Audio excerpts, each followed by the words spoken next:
Assalamu alaikum. Hope you are doing well. और today's topic is classification of enzymes. Enzymes को हम classify कैसे कर सकते हैं? एंजाइम की classification के हवाले से 1961 में इंटरनेशनल यूनियन ऑफ बायोकेमिस्ट्री ने एंजाइम्स को 6 डिफरेंट कैटेगरीज में डिवाइड कर दिया। वो 6 कैटेगरीज क्या हैं? ऑक्सीडोरेडक्टेजेस, ट्रांसफेरेजेस, हाइड्रोलेजेस, लाइएजेस, आइसोमरेजेस और लाइगेजेस में। अब ये एंजाइम जो है, ये जो क्लासिफिकेशन है इनकी, it is primarily based on their mode of action, यानी वो किस तरह से काम करते हैं और उनका मोड ऑफ एक्शन क्या है और सबस्ट्रेट को किस तरह से ट्रांसफॉर्म करते हैं प्रोडक्ट के अंदर। मिसाल के तौर पे सबसे पहले आपके पास ऑक्सीडोरेडक्टेजेस हैं। ऑक्सीडोरेडक्टेजेस नाम से जाहिर है, these are the enzyme which catalyse oxidation reduction reaction in which substrate जो होता है इट इज ऑक्सीडाइज्ड और रिड्यूस्ड। कैसे? बाय एडिंग और रिमूविंग हाइड्रोजन आयन या प्रोटॉन्स और इलेक्ट्रॉन्स। ठीक है जी, इस रिएक्शन में या तो हाइड्रोजन आयन या फिर इलेक्ट्रॉन जो होते हैं या तो ऐड होते हैं या रिमूव किए जाते हैं। अब इसकी बहुत सारी एग्जांपल्स हैं आपके पास। ऑक्सीडेशन रिडक्शन रिएक्शन जो होते हैं वो रेस्पिरेटरी एक्टिविटीज के दौरान जो सेलुलर रेस्पिरेशन है उसमें हाई एनर्जी इलेक्ट्रॉन्स और प्रोटॉन्स रिमूव किए जाते हैं कार्बन से। ठीक है ना, the process is called as dehydrogenation. और ये इसकी एग्जांपल है आपके पास साइटोक्रोम ऑक्सीडेज, इसी तरह ट्रायोज डिहाइड्रोजनेजेस, वेरियस एग्जांपल हैं। पायरुविक एसिड ऑक्सीडेशन जो होती है उसमें भी जो एसिटाल्डिहाइड जो ग्रुप होता है वहां से हाई एनर्जी इलेक्ट्रॉन और प्रोटॉन कार्बन से रिमूव किए जाते हैं विद द हेल्प ऑफ डिहाइड्रोजनेसिस। इसी तरह आप देखते हैं क्रैब्स साइकिल के अंदर जब आइसोसिट्रेट जो होता है उसमें से हाई एनर्जी इलेक्ट्रॉन और प्रोटॉन रिमूव किए जाते हैं। तो इस प्रोसेस के दौरान जो इलेक्ट्रॉन्स और प्रोटॉन्स हैं या तो वो रिमूव किए जाते हैं किसी सबस्ट्रेट से या फिर वो ऐड किए जाते हैं। तो these are reactions which are called as oxidation reduction reaction, जैसा कि आप एग्जांपल्स के अंदर देख रहे हैं, जिसमें इलेक्ट्रॉन्स या हाइड्रोजन आयंस की रिमूवल हो रही होती है। और कोएंजाइम्स आमतौर पे इन हाई एनर्जी इलेक्ट्रॉन्स और प्रोटॉन्स को रेस्पिरेटरी चेन पे लेके जाते हैं और रेस्पिरेटरी चेन के अंदर जो मेंबर्स होते हैं वो 1 by 1 या तो ऑक्सीडाइज होते हैं या रिड्यूस होते हैं, और इस दौरान में जो एनर्जी रिलीज होती है that is used to pump protons, जो आप नेक्स्ट चैप्टर के अंदर बायोएनर्जेटिक्स के अंदर डिटेल से पढ़ेंगे। दूसरी किस्म के आपके पास जो एंजाइम है, these are called as transferases. Transferases नाम से जाहिर है, these are the enzyme which catalyse transfer of specific functional group, ठीक है जी, अदर देन हाइड्रोजन। ये हाइड्रोजन के अलावा बाकी कोई फंक्शनल ग्रुप जो होता है एक सबस्ट्रेट के मॉलिक्यूल से दूसरे सबस्ट्रेट के मॉलिक्यूल को ट्रांसफर करते हैं। इसकी जो एग्जांपल है आपके पास, जैसे हेक्सोकाइनेज। हेक्सोकाइनेज के अंदर जैसा कि आप देख रहे हैं यहाँ पर कि जो एटीपी और ग्लूकोज जो होते हैं जब वो रिएक्ट करते हैं तो एटीपी अपना फास्फेट ग्रुप ग्लूकोज को दे देता है और glucose is converted into glucose 6 phosphate. So phosphate is the functional group which is removed from the ATP and it is added to the glucose molecule। तो इसी तरीके से जब आप ग्लाइकोलाइसिस में देखते हैं तो वहां पर ग्लूकोज 6 फास्फेट बनता है इसी रिएक्शन के जरिए से। इसी तरह जो फ्रुक्टोज 6 फास्फेट है उसमें एक और फास्फेट ऐड किया जाता है जिससे फ्रुक्टोज 1,6 बाई फास्फेट बनता है। तो काइनेजेस जो होते हैं यहाँ पर they are responsible for removing phosphate group from ATP and adding it to the substrate molecule। So इस तरह के जो रिएक्शंस होते हैं they actually transfer functional group from one molecule to another molecule, from one substrate to the other substrate and product is formed। तीसरी किस्म के जो आपके पास हैं these are called as hydrolases। hydrolases जो होते हैं नाम से जाहिर है, हाइड्रा कहते हैं वाटर को। these are the reaction, these are the enzymes which catalyze reaction in which large molecules, polymers जो होते हैं, जैसे proteins are polymers of amino acids, जैसे आपके पास पॉलीसैकेराइड्स हैं, they are polymers of monosaccharides. So इस तरह के जो मॉलिक्यूल्स होते हैं इन मॉलिक्यूल्स के अंदर स्पेसिफिक बॉन्ड्स को ब्रेक किया जाता है in the presence of water. और वाटर जब टूटता है, हाइड्रोलिसिस होती है, तो उस हाइड्रोलिसिस के दौरान वाटर का हाइड्रोजन एक साइड पे रखता है जहां से आपने बांड तोड़ा। फॉर एग्जांपल अगर पेप्टाइड बांड की ब्रेक किया है तो पेप्टाइड बांड को ब्रेक करने के बाद उसके कार्बोक्सिलिक कार्बोनाइल कार्बन के साथ हाइड्रोक्सिल लगेगा और अमाइनो नाइट्रोजन के साथ हाइड्रोजन लगेगा, तो वाटर इसमें यूज होगा। That is why these kind of reactions are called as hydrolytic reactions and the enzymes are also called as hydrolytic enzymes.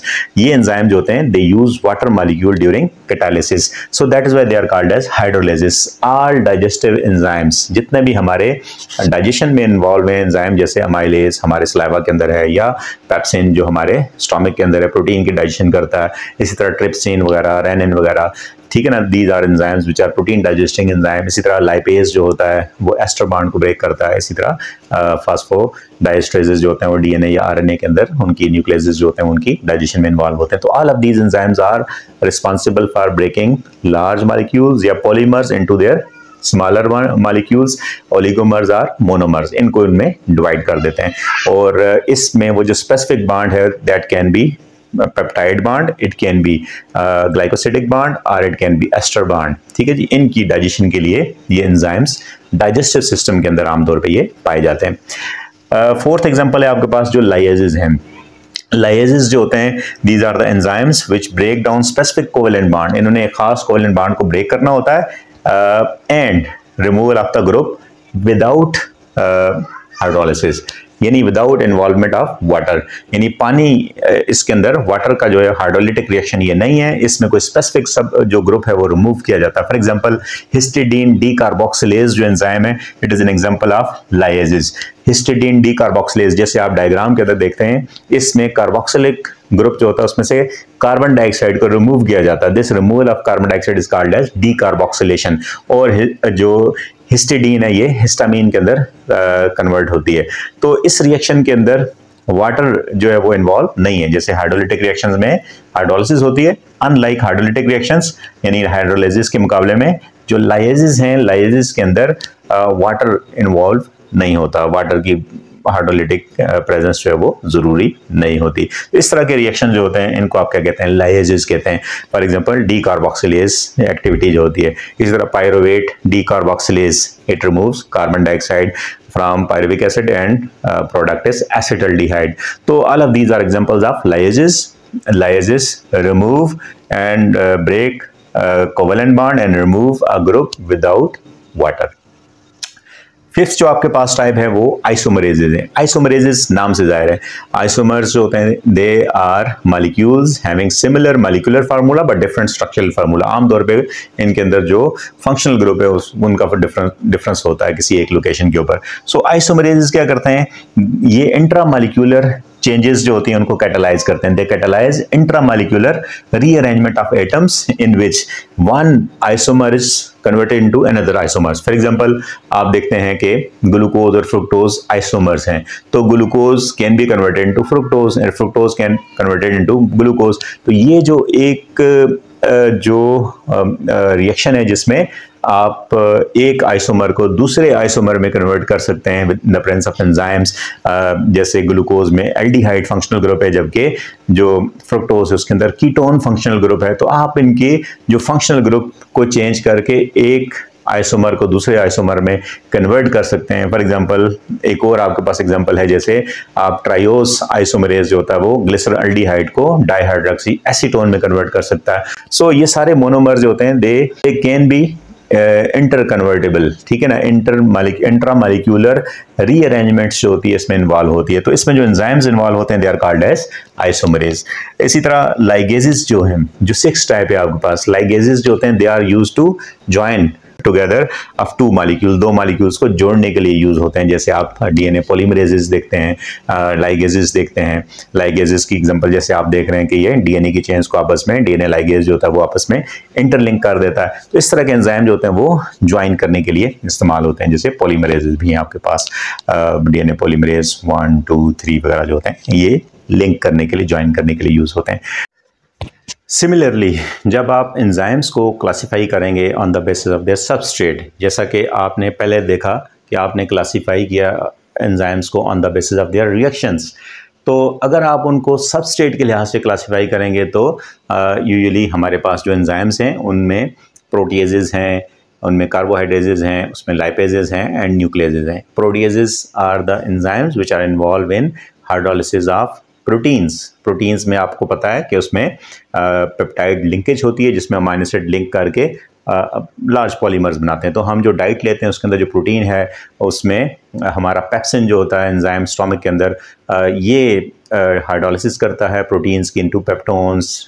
इसी तरह जब ये फूड यहाँ से पहुँचती है ड्यूडेनम के अंदर तो ड्यूडेनम में इसके अंदर शामिल हो जाते हैं पैंक्रियाटिक जूस के अंदर ट्रिप्सिन होता है, ठीक है, काइमोट्रिप्सिन वगैरह इसके अंदर एंजाइम्स होते हैं which are proteolytic enzymes, they are involve in hydrolysis of proteins. तो they are involve in hydrolysis and breakdown of peptide bonds, जो स्पेसिफिक बॉन्ड्स हैं किसके दरमियान में, अमाइनो एसिड के दरमियान में, ये इनको डाइजेस्ट करते हैं। ऐसे ही जब ये प्रोटीन्स जो होती है वो जेजुनम और इलियम में पहुंचती है तो इंटेस्टाइनल जूस में जो इसके अंदर कार्बोक्सी पेप्टाइडेजेस वगैरह हैं और इसके अलावा जो अमाइनो पेप्टाइडेजेस हैं और डाई पेप्टाइडेजेस हैं एरिप्सिन्स, ये फाइनली प्रोटीन को अमाइनो एसिड में कन्वर्ट कर देते हैं। Same is the case with carbohydrate digesting enzyme. हम जो डाइट लेते हैं उसमें जो कार्बोहाइड्रेट्स होते हैं उसमें स्टार्च को डाइजेस्टिंग एंजाइम जो होता है वो अमाइलेज, सलाइवरी अमाइलेज हमारे सलाइवा के अंदर होता है। फिर ये फूड जब पहुँचती है ड्यूडेनम के अंदर तो पैंक्रियास से आने वाला जो पैंक्रियाटिक लाइपेज है वो स्टार्च को माल्टोज में कन्वर्ट करता है। बाकी मंदा जो स्टार्च होती है माइलोपेक्टिन वगैरह उसको ये माल्टोज में कन्वर्ट करता है। इसी तरह ये जब फूड पहुंचते हैं डाइसेक्राइड्स जेजुनम और इलियम के अंदर तो वहाँ पर इनको डाइजेस्ट करने वाले जो एंजाइम्स हैं जैसे लैक्टोज, अगर मिल्क शुगर है तो उसको डाइजेस्ट करने के लिए लैक्टेज एंजाइम होगा which will convert lactose into glucose and galactose. इसी तरह आप देखते हैं कि अगर हमने केन शुगर इस्तेमाल की है, चीनी इस्तेमाल की है तो उसको डाइजेस्ट करने वाला एंजाइम सुक्रेज है जो सुक्रोज को डाइजेस्ट करेगा into glucose and fructose. Same is the case with maltase enzyme will convert maltose into glucose। सो ये सारे जो पॉलीसेक्राइड्स हैं पहले ये कन्वर्ट होंगे डाइसेक्राइड्स के अंदर एंड देन जेजुनम और इलियम के अंदर ये डाइसेक्राइड्स जो होंगे they will be converted into their monosaccharides. तो जो रिस्पेक्टिव एंजाइम्स हैं they are amylases, they are lactases, maltases, sucrases etcetera, ये सारे एंजाइम्स होते हैं they are involve in digestion of carbohydrates. इसी तरह आप कुछ एंजाइम देखते हैं जो लाइपेजेस होते हैं। लाइपेजेस का फंक्शन क्या होता है, they are involve in hydrolysis of lipids. जैसे ट्राइग्लिसराइड्स आपने पढ़ा, ट्राइग्लिसराइड्स के अंदर फैटी एसिड और ग्लिसरॉल आपस में लिंक करते हैं और वाटर निकल जाता है। तो अब इस ट्राइग्लिसराइड को डाइजेस्ट करने के लिए हमारे जो एंजाइम्स हैं जो लाइपेजेस हैं ये एमल्सिफाइड फैट्स जो होंगे इनमें से एस्टर बॉन्ड को ब्रेक करेंगे और फैटी एसिड ग्लिसरॉल को एक दूसरे से सेपरेट कर देंगे। तो इसी तरह से आप देखते हैं कि न्यूक्लियोजेज होते हैं, डीएनएजेज और आरएनएजेज वगैरह, ये जो फूड के अंदर या सेल के अंदर जो डीएनए या आरएनए जो होते हैं इनकी हाइड्रोलिसिस के अंदर इन्वॉल्व होते हैं और फास्फोडाइस्टर लिंकेज जो होती है इस फास्फोडाइस्टर लिंकेज को ब्रेक करते हैं ये न्यूक्लियोजेज और जिसमें आप डीएनएजेज और आरएनएजेज इसके अंदर शामिल हैं। So as far as type of the substrate is concerned, they can be proteases, they can be carbohydrates, they can be lipases and they can be nucleases. So these are the type of the enzymes which are based on type of substrate. Thank you so much. यकीनन आपको समझ आई होगी। अगर आपके जहन में कोई question हो तो आप कमेंट सेक्शन में इस बारे में पूछ सकते हैं। Have a nice day.